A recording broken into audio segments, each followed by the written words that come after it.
Boa noite. É com muito prazer que hoje a gente traz para a roda de conversa a professora Flávia Souto, da cidade de Curitiba, que vem compartilhar conosco uma pesquisa que ela realizou, né? E contar dessa prática pedagógica que ela vem desenvolvendo na linha de resolução de problemas. Então, com vocês, né, a professora Flávia, eu vou compartilhar aqui os slides, vou abrir aqui em modo de apresentação. Estão dando para ver? Está todo mundo vendo? Então, seja bem-vinda, Flávia, compartilhar com a gente a sua pesquisa e a sua prática pedagógica em Curitiba. Obrigada, professora. Boa noite para todas.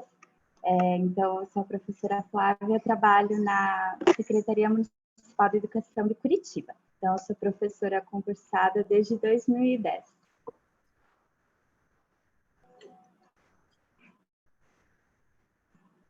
Quando for para passar o slide, você pode ir me avisando, tá bom? Tá bom. Bom, então hoje a gente vai falar um pouquinho sobre a resolução de problemas, né, na matemática nos anos iniciais do ensino fundamental e o papel do professor nesse trabalho. Esses problemas que nós vamos apresentar hoje foram desenvolvidos por estudantes do 4º ano do ensino fundamental. Pode passar, professora. Então, de onde que nasceu a ideia desse trabalho, dessa pesquisa? Então, primeiramente, foi da necessidade de estabelecer uma relação entre o conteúdo de matemática e a realidade dos estudantes, né? Visto que a matemática algumas vezes é ainda tido como algo distante, algo muito abstrato para os estudantes. Pode continuar. Aí entramos na discussão do que é a realidade, né? E daí nós discutimos um pouco sobre isso, que a realidade para mim não é a mesma realidade que é para vocês. Cada um tem a sua realidade de acordo com a sua vivência e como a gente interpreta essa realidade. Então, numa sala de aula nós temos 30 estudantes, 30 visões da realidade diferentes, fora a nossa de professor, né? Então, nós entramos também nessa discussão. Pode continuar. Aí, nós estudamos um pouquinho sobre realidade, cotidiano e contexto, né? Partindo desse entendimento que a realidade não é única e a interpretação da realidade também não é. E quando a gente fala de aproximar a matemática ao cotidiano, nós temos que refletir ao cotidiano de quem e como que a gente vai fazer isso. Pode dar continuidade. Então, isso é importantíssimo que você colocou, Flávia, porque a gente trabalha numa escola pública e ali tem um cotidiano, uma cultura diferente, às vezes, do cotidiano da professora, né? Então, às vezes, a professora vai para um bairro que ela desconhece essa cultura, esse cotidiano. Isso foi bem bacana você ter pontuado, porque às vezes a gente olha sempre na perspectiva nossa e não do estudante, né, do aluno. Exatamente. E até quando nós optamos por pegar temas da mídia, né? Mas isso está passando na televisão o tempo todo, né? A gente tem que ver, será que os nossos alunos estão vendo televisão? Qual é o meio de comunicação? Isso está chamando a atenção deles? Né? Então, até um tema mais amplo, que seja da mídia, talvez não esteja atingindo. Então, a gente precisa estar sempre dialogando com os estudantes sobre isso. Uhum. Não está indo. Aí foi. Não. Então, daí pensando nisso, nós decidimos fazer uma ficha de interesses que os estudantes precisavam escrever qual era o interesse deles, do que eles gostavam. Né? E depois tivemos uma entrevista também.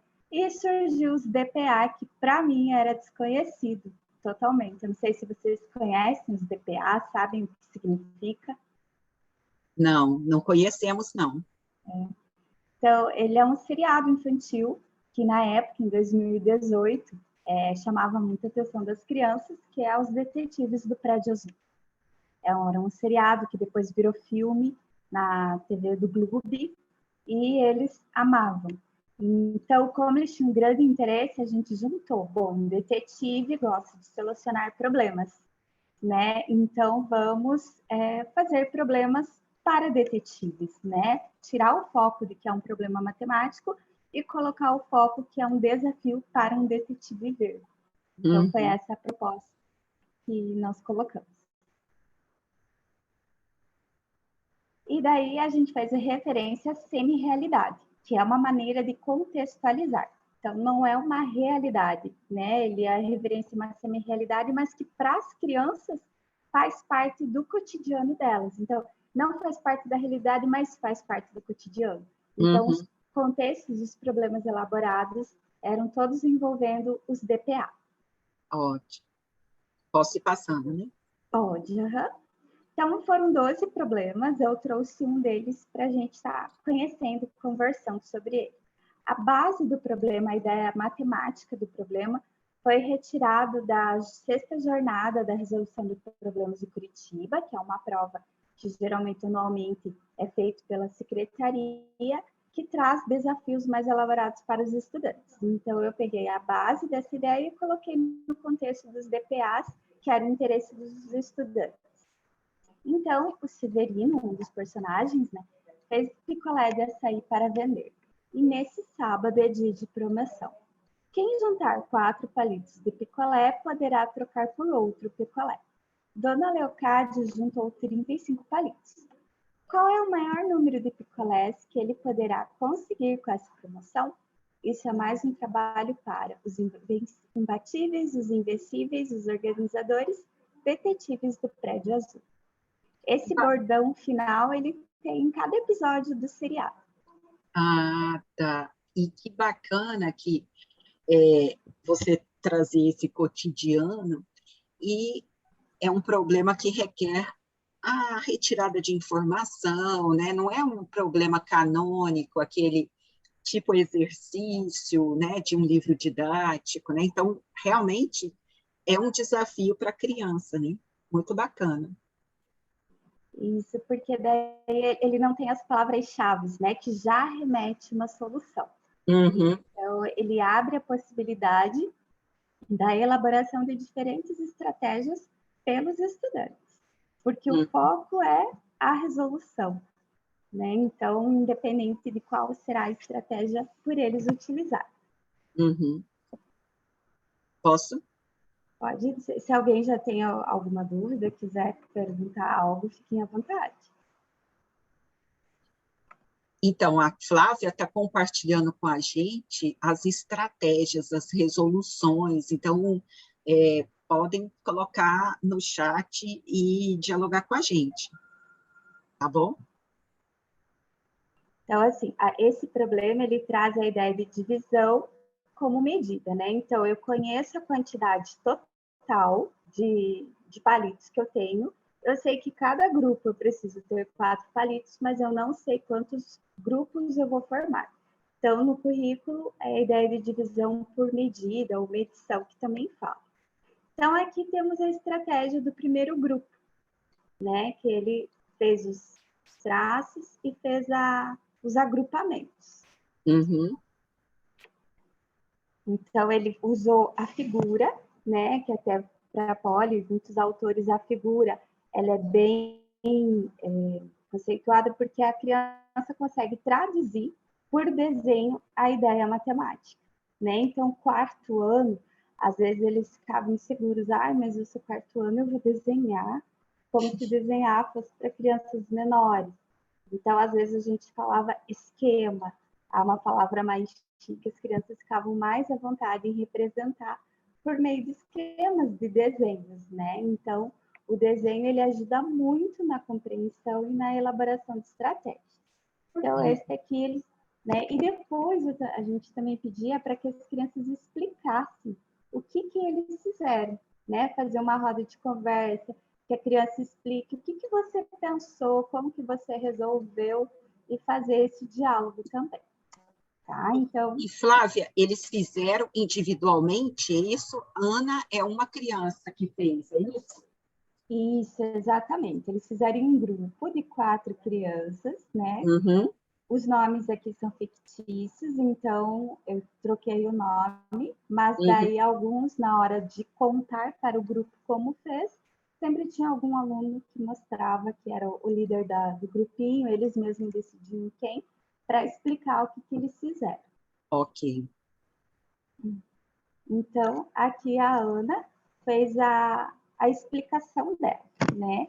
Que ela tinha 35 palitos. Aqui nós fizemos essa quantidade e começamos a circular. 4, 4, 4. Então, na fala dela, que nós fizemos essa quantidade, então ela mostra que realmente foi construído aquilo ali em grupo. Ela fala em nome do grupo, né? Até terminar. E a gente notou que sobraram 3 palitos. Daí a gente contou quantos picolés ela ia ganhar e fizemos a resposta. Escrevemos que sobraram 3 palitos. Então, esta aqui foi a conclusão desse grupo. E nessa oralidade é importante que daí eles começam a pensar sobre o próprio pensamento. Né? A criança, quando ela explica o que ela fez, ela também está desenvolvendo o raciocínio matemático dela. O saber explicar, o saber contar, né? Qual foi a estratégia. E como é uma estratégia que eles criaram, uma estratégia própria, ela soube explicar muito bem do jeitinho dela, ela soube dizer exatamente o que o grupo fez. Agora, essa turma que você fez a pesquisa, já vinha com esse tipo de resolução ou foi com você, né, a partir da sua pesquisa? Como foi isso?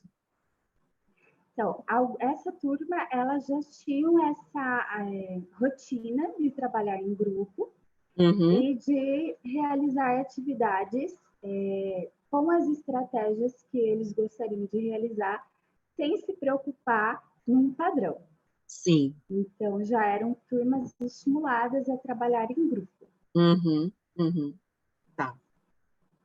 E aí, será que está certo? Será que esse seria o maior número de picolés que a dona Leocádia conseguiria? O que vocês acham? O grupo acertou, o grupo errou? Ou poderia ampliar essa resolução?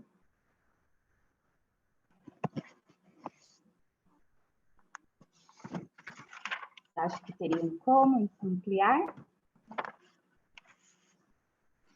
E aí, meninas? Professora, o pessoal está botando no chat. Ah, estão botando no chat? Ah, vamos ver o chat. Flávia, tem como ver o chat? Sim,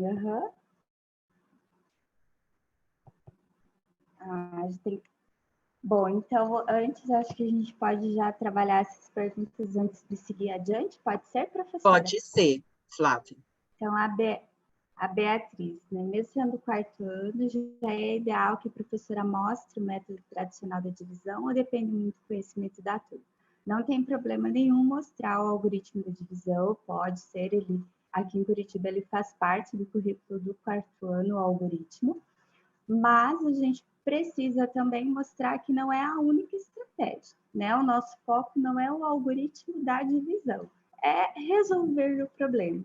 Então, o estudante ele precisa mobilizar dentro de tudo que eu sei dentro da matemática, para este problema, qual eu vou utilizar, o qual dos meus conhecimentos eu vou utilizar, tá? Então, nós podemos também trabalhar com os algoritmos, mas também abrir possibilidade para as estratégias diversificadas também.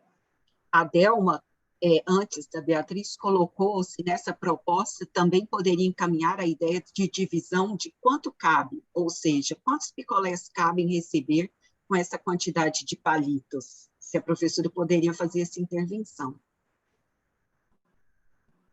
Isso, pode ser, porque aqui eles se preocuparam, é a mesma ideia, né, do quanto cabe em cada grupo, mas daí aqui no contexto, eles se preocuparam, né, eu dou 4 palitos, ganho sorvete. Então, pelo contexto, eles se preocuparam na ação. Eu dou 4 palitos, eu ganho um picolé novo, né?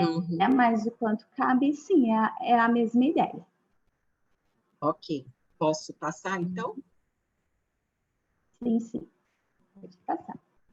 É que quando eu mexo com o mouse, ele fica mais... Então, nós questionamos aos estudantes, né, se teria alguma outra forma de resolver, né? Então, aqui entra a nossa mediação como professor, né? Teria alguma outra maneira da dona Leocádia conseguir mais picolés? Então, ela poderia comer um. Vocês lembram que sobraram 3? Então, se eu preciso de 4 para ganhar um, ela pode comer um dos 3 que sobraram. Foi a ideia aqui. Eu perguntei, mas só um? Ah, ela poderia pegar esses 3 que sobraram, mas aqueles 8 que tinha ganho. Pega um, só mais um. Não, ela poderia comer todos. Pegar todos os palitos e trocar por mais, juntava com os palitos de novo. Aí eu falei, então vamos continuar fazendo essas trocas, né? Então, até aqui não está errado o que os estudantes fizeram, mas o que o problema pede é o quê? Qual é a maior quantidade de palitos que a dona Leocádia poderia conseguir. Então, fui dando as perguntas, questionando se teria outra possibilidade, perguntar novamente para dar o caminho para que eles resolverem. Mas, assim, eu não expliquei o que era para fazer, eu não dei a resposta, só fui questionando até eles chegarem a essa conclusão. Não, se eu comer todos os palitos, eu vou ter mais picolé, se eu comer todos os picolés, eu vou ter mais palito e vou continuar trocando por outros. Então, esse grupo continuou. Pode passar. Pode passar. Aqui, daí aqui vem também o encontro do comentário da Beatriz, se não me engano, né? Esse grupo aqui começou, bom, se 4 palitos eu ganho um picolé novo, eles foram colocando 4, mais 4, mais 4, até chegar em 32. Chegou no 32, eu não consigo mais, porque eu só tenho 35 palitos. Aí eles fizeram ao lado a divisão. Então, eles vão começando a fazer essas associações. O grupo, na troca de ideias, vai percebendo que eles podem fazer de diferente maneira e fica como testar as hipóteses, né? Será que vai dar certo? Será que vai dar o mesmo resultado? Alguns grupos fazem isso naturalmente. Outros, nós professores precisamos estar instigando, mas tem alguma maneira diferente de resolver essa questão? E aí eles vão associando, né? Acho que agora abaixo tem a explicação da estudante por que eles fizeram nos 2 cálculos, né? Eu percebi que estava demorando muito. Daí eu dei a ideia de fazer a conta da divisão, mas a gente não sabia se ia dar certo. Daí a gente viu e deu certo, né? Então, eles começam a perceber que alguns algoritmos vêm para facilitar nossa vida. Nesse caso, o algoritmo da divisão dá uma solução mais rápida, mais prática, mais fácil. Mas não tinha certeza ainda, não estava dominando o algoritmo. Então, eles permaneceram com os 2 raciocínios. Né? Até tem um texto da Unichique e da Levato que fala que é por meio dessas reflexões que as crianças vão construindo os seus saberes. Elas vão relacionando as ideias, elas vão relacionando os saberes matemáticos através de hipóteses, de testagem, e elas vão construindo uma rede de saber dentro da matemática. Então, a gente tem que dar oportunidade para a criança testar isso. E, Flávia, o algoritmo não entra de fora para dentro, né? Porque a criança vai experimentando. Ela tinha esse conhecimento, não, eu acho que, não sei se vai dar certo. Então, ela vai utilizando desses conhecimentos, não é uma imposição, porque quando a gente dá um algoritmo para treinar através da situação problema, fica aqueles robozinhos, né? As crianças ficam tentando acertar qual algoritmo, qual operação que eu vou fazer, né? E aqui a criança é ativa no seu processo, né? De construção de conhecimento. É fantástico isso. Exatamente. Ali na adição, ela percebeu que, na verdade, ela estava dividindo, né? Uhum. Então, é justamente isso. O algoritmo da divisão é uma estratégia. Mas mesmo ela estando feita a adição do lado, ela pensou como uma divisão. É uma adição, mas ela está dividindo, está agrupando os palitos de 4 em 4. né? Então, as ideias, elas se completam e as crianças começam a perceber essas relações entre as operações. Sim. Posso passar? Pode, Aí, novamente, aqui a gente ampliou, né? Mas será que essa quantidade... Opa, desculpa. Aí. Imagina. Será que essa quantidade é o maior número de picolés que vai conseguir na promoção, né? Aí a Cíntia não, porque vai sobrar 13 e ela vai comer os outros e vai trocar por mais. Então, aqui, rapidamente, né, numa questão, já entenderam que poderia trocar novamente. Então, o problema foi respondido parcialmente ou totalmente? Só parcialmente. Mas o que fizeram? Está correto ou incorreto? Está correto. Aí já a Cíntia completou, mas ele vai poder ganhar mais comigo. Então, esse aqui é, né, só para lembrar que a gente precisa valorizar o processo, né? Então, não é que os estudantes erraram o problema, não é essa questão, o foco não é o resultado final, mas esse processo de criação deles. Então, aqui eles já numa conversa perceberam que poderiam seguir adiante, que não estava errado o que eles fizeram, mas estava incompleto, que eles poderiam ir além do problema. E eles já sabiam como fazer isso, né? Que poderiam juntar mais palitos e trocar novamente. Então, né, novamente, a gente vai mediando, dando a orientação para o grupo e a criança que vai tomando suas decisões. Então, mas aí você falou uma coisa muito importante, o professor vai mediando, né? Então, assim, a criança cria, mas tem o papel do professor como mediador, né? Não tem uma intenção nessa proposta, né? Uma proposta do professor de fazer a mediação, de questionar, então tem um papel direcionador nesse sentido, né? Posso? Isso, pode dar continuidade.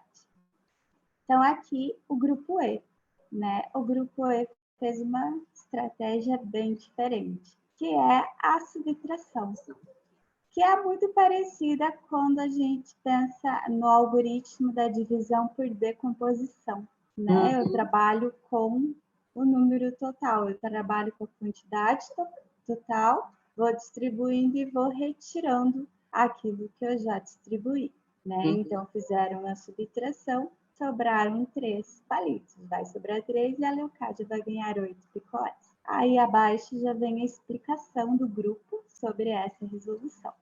Então, eu e meu grupo tivemos um pensamento assim: 35 menos 4, o que sobrou menos 4, e aqui sobraram 3 palitos. Então, a dona Leocádia ganhou 8 picolés. Então, aqui eles associaram a subtração à ação de entregar o palito e ganhar um picolé.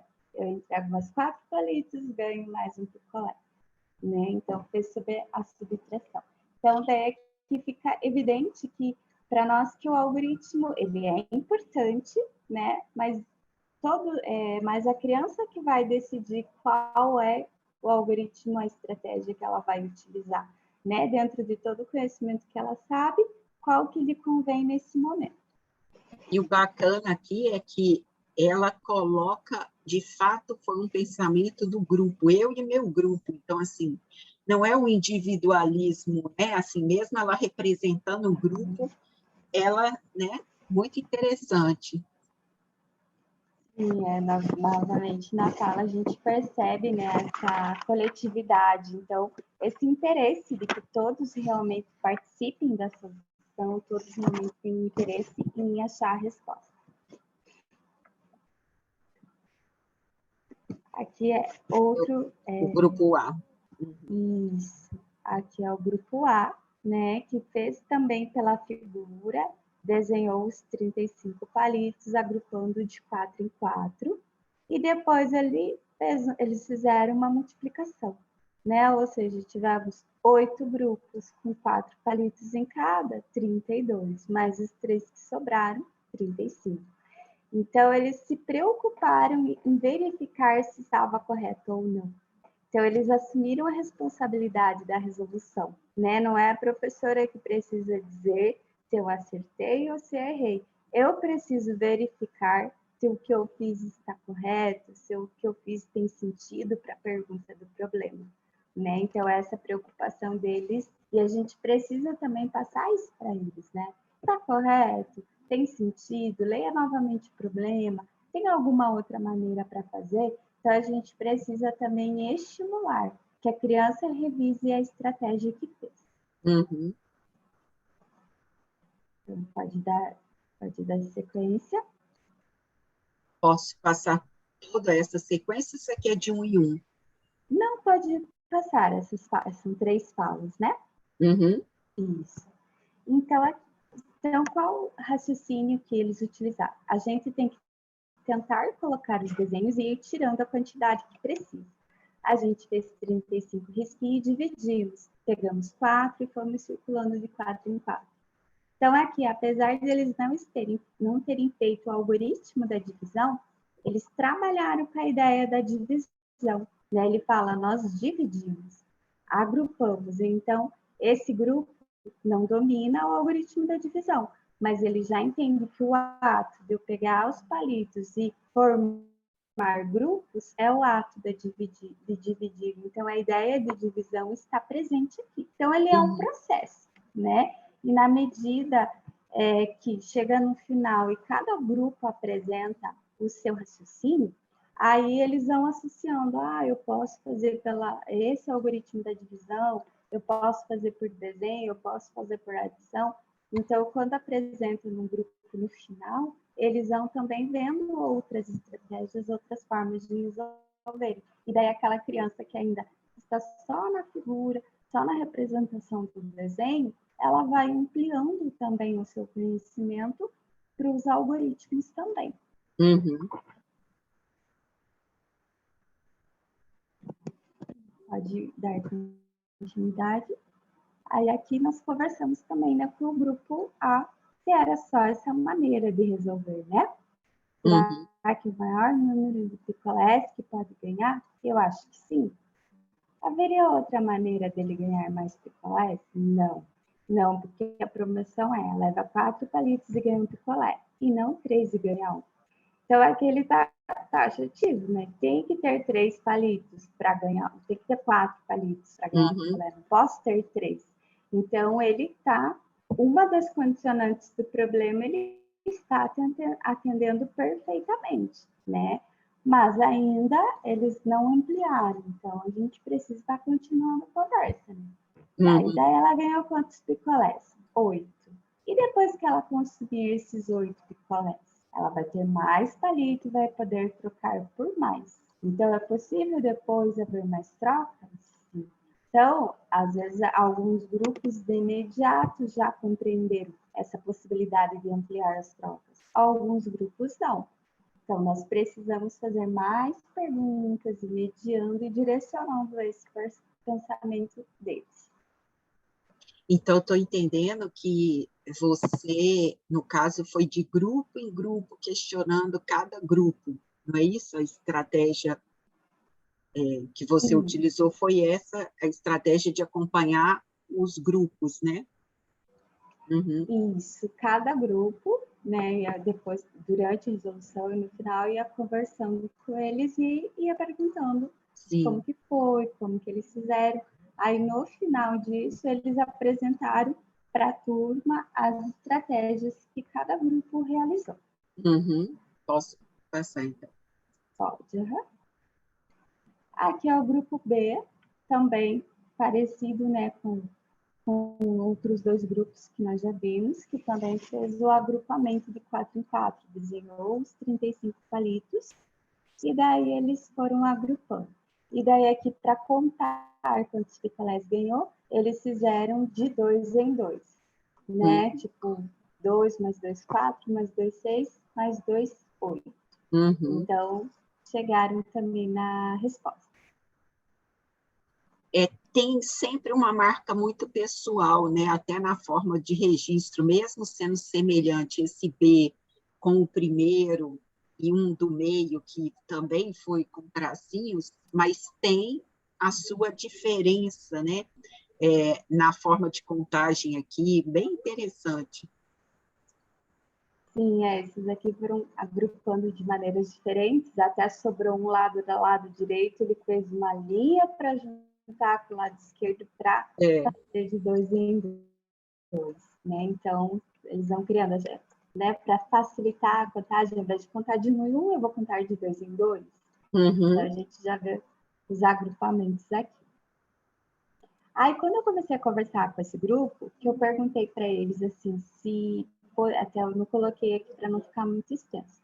Se eles já tinham resolvido algo parecido com isso antes, né? Eles falaram, tem a promoção do refrigerante, que pega, ganha, dá tampinha, ganha outra garrafa, um lambrou de sanduíche, que se comprasse 3 sanduíches ganhava 4. Então, eles foram assimilando com situações do cotidiano de promoção, dessa de troca, de guardar, já foram remetendo no dia a dia deles, né?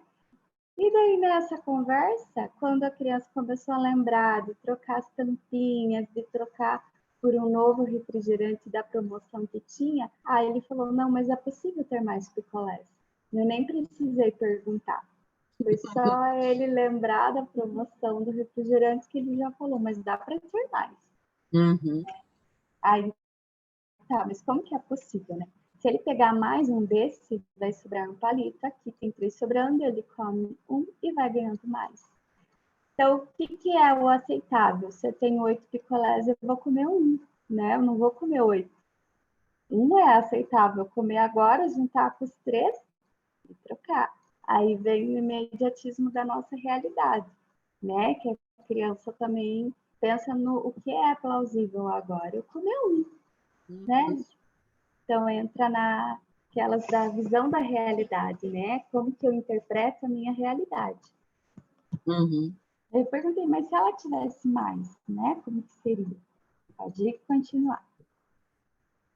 Aí, continuamos a conversa, né? Ela ganhou vários picolés, daí comeu tudo e sobraram seus palitos. Daí ela vai, a promoção trocar aqueles e vai ter mais palitos para trocar por mais picolés, aqueles ampliados. Ela vai ter mais 8, porque ela vai comer os picolés. E com mais 8, ela vai poder trocar por mais picolés. Aí eu perguntei, então vamos continuar? Considerando os 8 palitos de picolé que ela comeu, aí o aluno já completa, mais os 3 que sobraram. Então aqui dá para ver o entrosamento do grupo, que um vai completando a ideia do outro, né? Um vai entendendo o que o outro está falando, vai raciocinando junto, já vai compartilhando, já vai completando, né? E aí realmente é feito coletivamente, essa troca de ideias vai construindo estratégias junto com os colegas. Então, mas essa relação assim tão harmônica é porque houve um trabalho de um tempo, não é só desse ano, né? Então, é um trabalho que vem ao longo do fundamental, né, Flávia? Esse aqui foi feito no início do 4º ano, então era uma turma que ainda não se conhecia totalmente, mas eu tinha estudado com alguns colegas em anos anteriores. Esse aqui é o 3º problema dessa sequência, né? E nós mantivemos os mesmos grupos para resolver os 6 problemas, porque depois foram feitos individualmente. Né? Tá.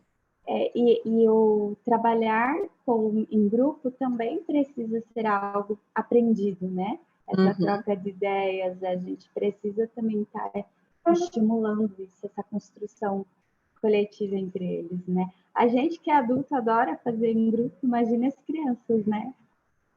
É tão bom quando tem alguém para trocar ideia, compartilhar, e até na escola mesmo, né? Se tem 3 professoras do 4º ano, a gente troca ideia, como é que você fez, como é que a gente vai fazer, né? Então, o trabalhar em grupo faz parte da nossa vida, né? E é nessa interação que a gente realmente cresce, né? Porque é nessa troca que eu cresço com o outro, porque às vezes eu não tinha pensado dessa possibilidade e o meu colega me apresenta uma possibilidade que eu desconhecia, né? Então é assim que a gente aprende, né? Exatamente. E também no provar para o outro que eu estou certa. Essa argumentação matemática também é muito importante, né? Eu contar para o meu colega como que eu pensei e tentar convencê-lo de que eu estou certa. Então, é nessa argumentação matemática eles aprendem bastante também. Então, a Delma colocou aqui, gostei muito desse inventário que fez com a sala das crianças. E a Bernadette colocou, como foi feito o registro deste diálogo entre as crianças? Foi gravado? Né? Então, dúvidas. Ah, sim. Então, foi gravado, né, em áudio e vídeo, alguns só áudio, né? Então, nós gravamos essas, deixava no grupinho, né? Cada grupinho, peguei vários celulares de colegas e deixava o celular ali. E daí fiz toda a transcrição depois, deu bastante trabalho.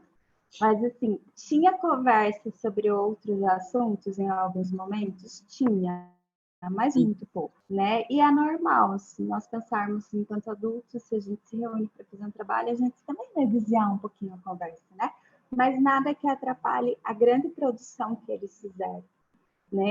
E a posição deles nas carteiras, eu lembro que era muito animada, eles ficavam em pé, ficavam de joelhos, gesticulando, ficavam ali sentadinhos presos, né? Então, essa mobilidade corporal também ajuda muito a acompanhar o pensamento, eles estavam soltos. Aí nós fizemos essas gravações, né, dos diálogos dos grupos, teve parte inaudível, às vezes Tá, o isso que eu barulho. ia perguntar.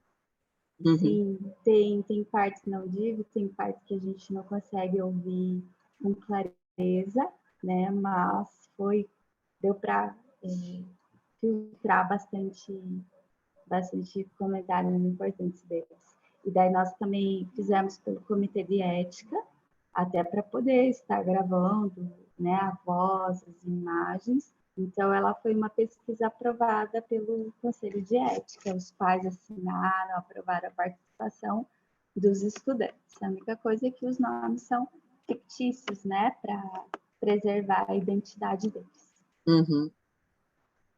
Posso passar? Uhum. Pode?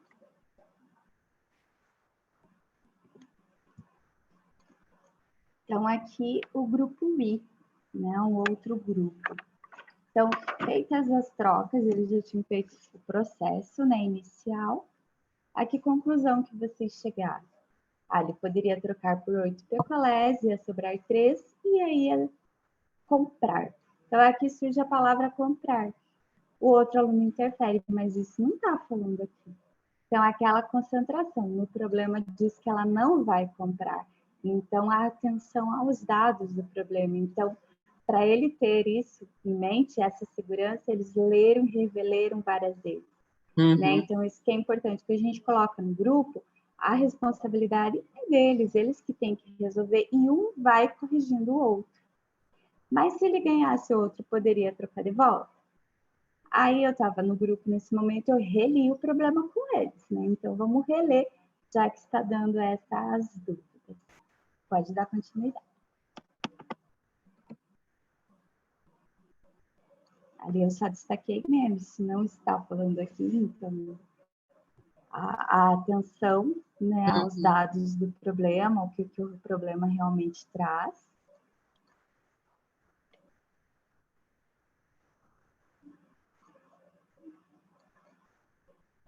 Ok.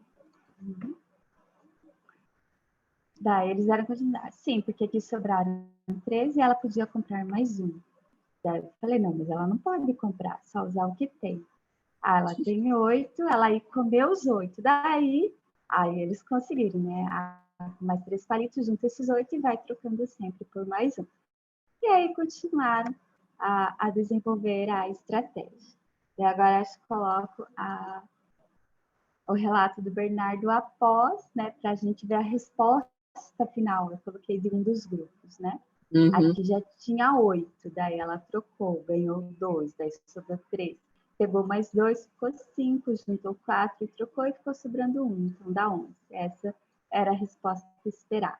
Aqui, o Bernardo, no caso, foi explicando de apoio nos registros deles, né? Não foi só verbal.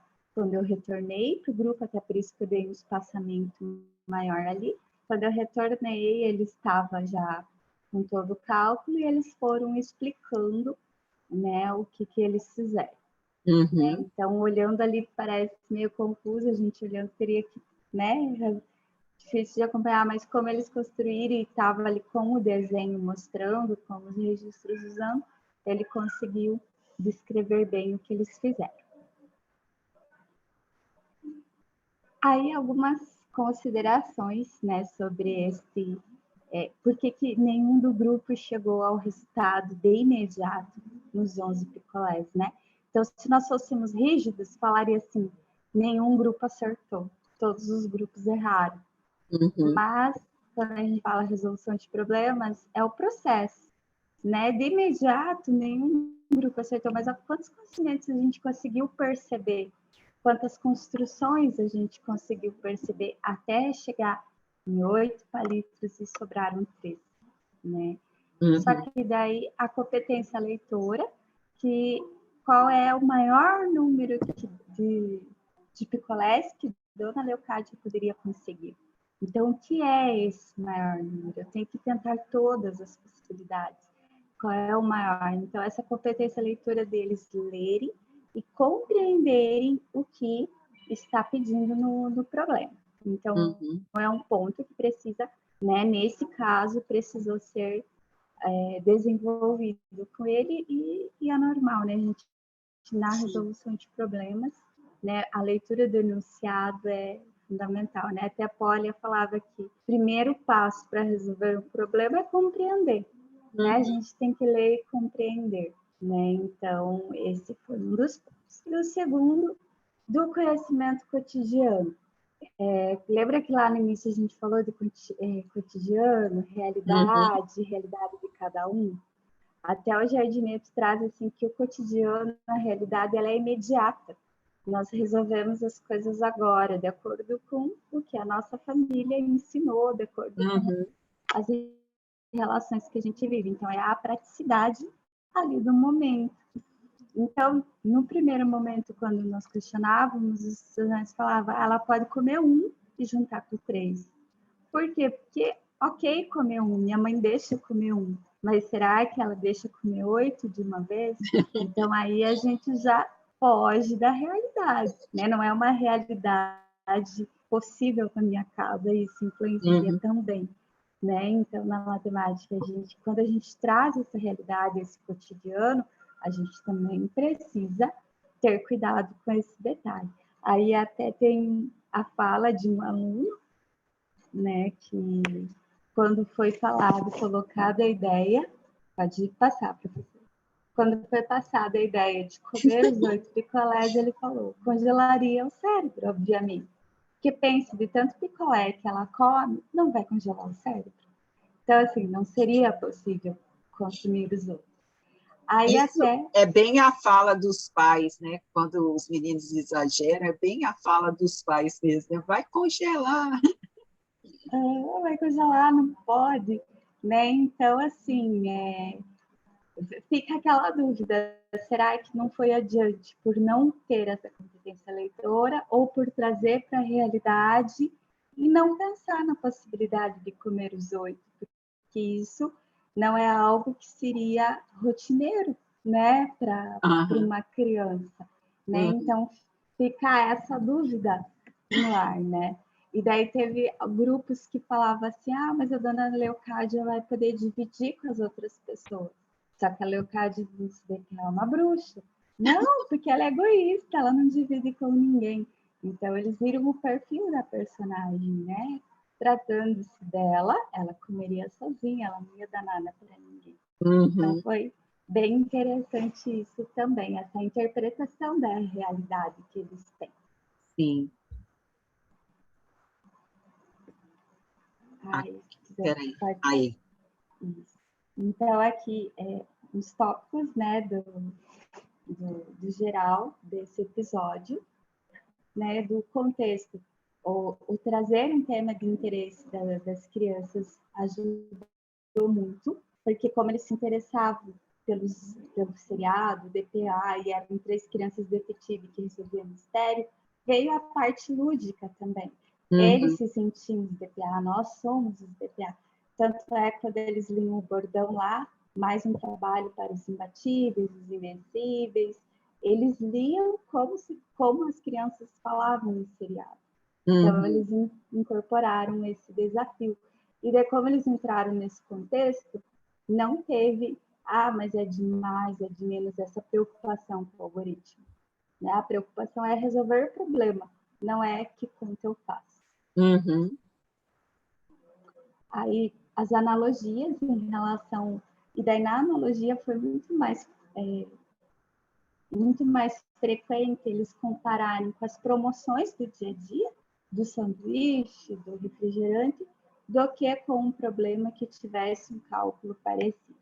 Então, nas analogias apareceu muito mais a situação em si do que o cálculo matemático. E em um dos grupos isso ajudou. Né? Não, eu posso ter mais. Né? Então, essa de buscar também com a criança, mas você já viu isso em algum lugar? Você já resolveu isso, algo parecido antes? Né? Não buscar modelos padrões, né? Como a professora falou, mas algo que eu já fiz parecido e eu posso reutilizar esse meu conhecimento aqui novamente. Né? Então, é interessante a gente questionar isso também.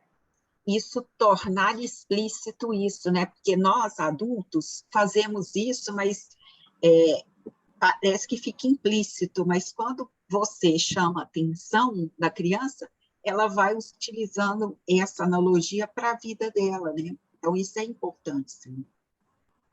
Exatamente. Né? O trabalho em grupo, né, que o diálogo entre os pares favoreceu muito a aprendizagem na troca de experiência, no verbalizar a estratégia. Quando a criança diz como ela fez, ela pensa no seu próprio pensamento, né, e ela reflete. Teve outros problemas que quando a criança falava, ela não espera.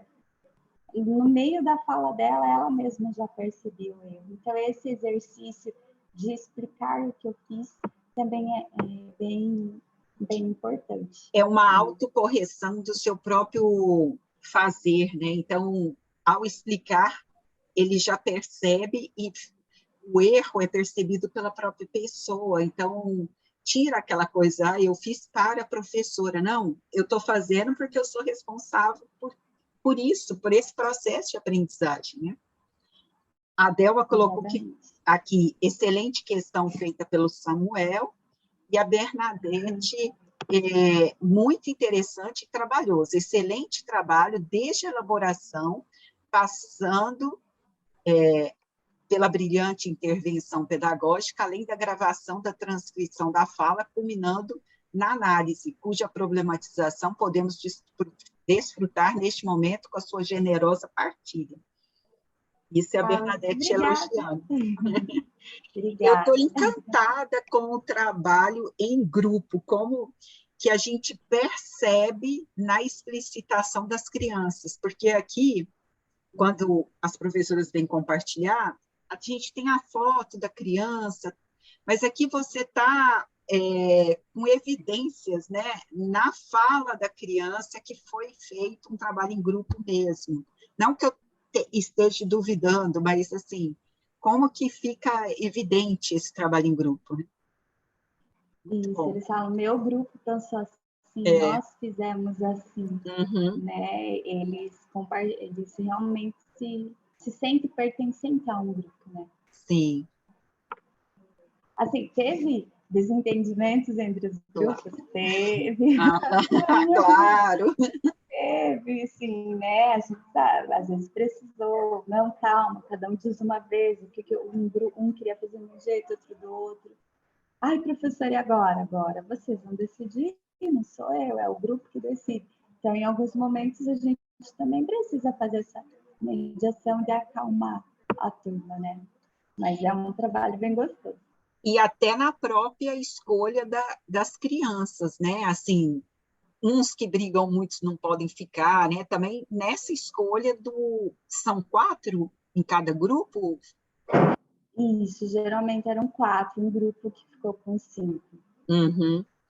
Até na própria escolha, né? Porque se tem muita briga entre um e outro, tinha que ficar separados, né? Então, assim, até na escolha de quem ia trabalhar. Né?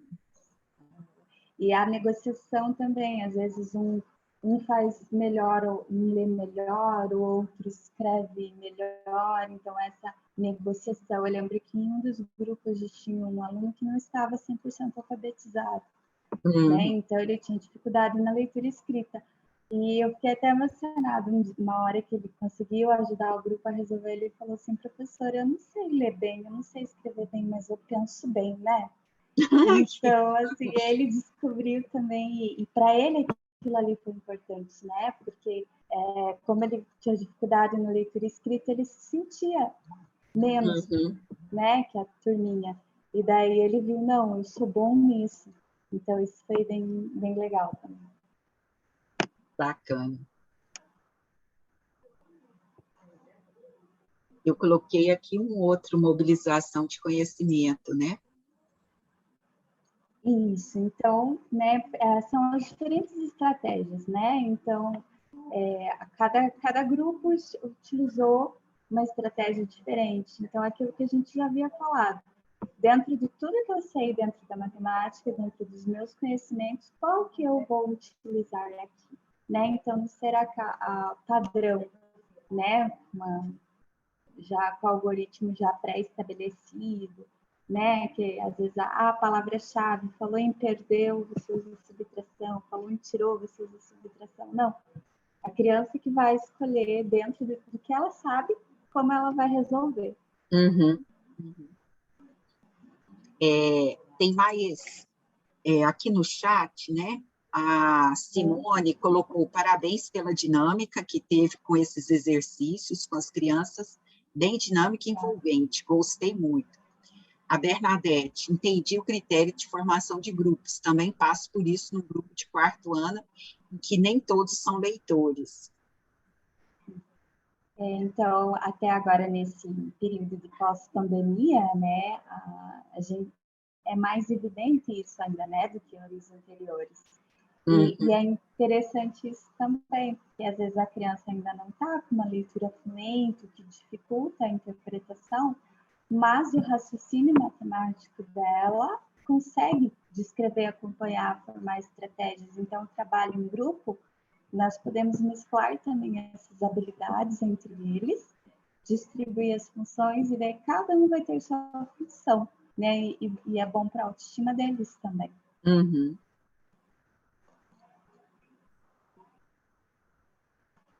Aí, o retrospecto da mediação do professor, né? Então, neste caso, nesse trabalho, não era o caso de dizer se o grupo acertou ou se o grupo errou, né? Porque o importante não era o resultado final, mas o processo.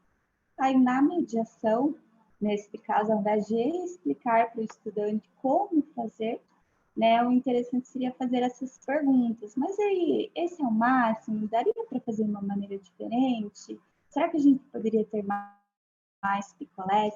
Então, fazendo as perguntas, mediando para que o grupo pense, amplie o pensamento, que parta deles as novas possibilidades, as novas estratégias. Então, seria nesse sentido essa mediação.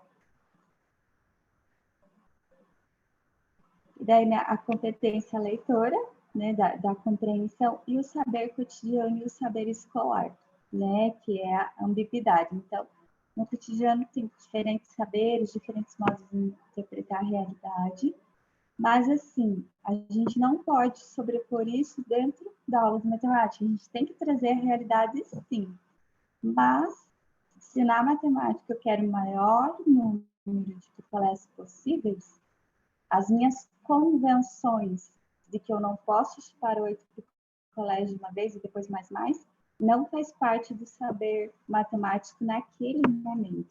Então, a gente precisa ter essa dosagem quando a gente relaciona matemática e realidade, né? Essa interpretação do real. Então, a gente precisa ter esse equilíbrio. E esses são seus referenciais, é isso? Isso são as referências, né? Olha, o precursor da resolução de problemas, as professoras professores, a Chiquele Vato, que tem muitos artigos nessa área de resolução de problemas, professores de São Paulo, o Jardineto, que é a parte do cotidiano, realidade, contexto, e a professora Etienne Gueres, que é minha orientadora, né? Ela foi a professora aqui da Universidade Federal do Paraná que orientou meu trabalho, a professora Etienne. Eu vi a sua orientadora no 14º Enem, né? Ela teve uma mediação, ela fez uma mediação de uma das rodas que eu a conheci. Estamos abertas, meninas, e eu acho que nós somos só em meninas, estamos abertas. A Bernadette gostaria de perguntar mais alguma coisa, porque a Bernadette vai fazer uma pesquisa agora, né? E vamos lá. Eu ousaria, Flávia, não pensando em complementar, porque é magnífico o seu trabalho, espetacular. Eu ousaria acrescentar ali que quantidade não é qualidade. Então, o desdobramento foi um trabalho significativo, né? E grande que essas crianças promoveram, produziram juntamente com... Obrigada. Muito bom mesmo. Mais alguma questão?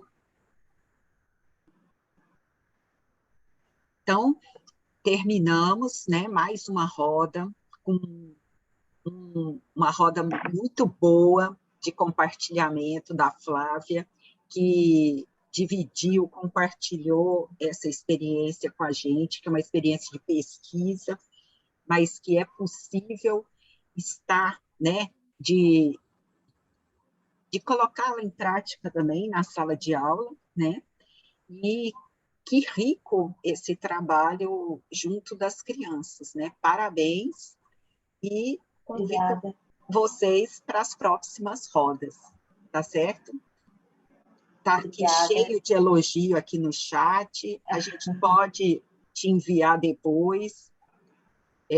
Agradeço. A Simone colocou aqui, o interessante é que eles estavam bem atentos, eu perdi aqui uma parte, e a Delma também fazendo elogios, a Alessandra, então, muito obrigada mesmo. Eu agradeço o convite, fiquei muito contente pelo convite, agradeço também a participação de todas. Se precisar, deixei até meu e-mail, se precisando de alguma coisa, estamos à disposição. Fiquei bem feliz com estar aqui com vocês hoje compartilhando. Obrigada. Obrigada.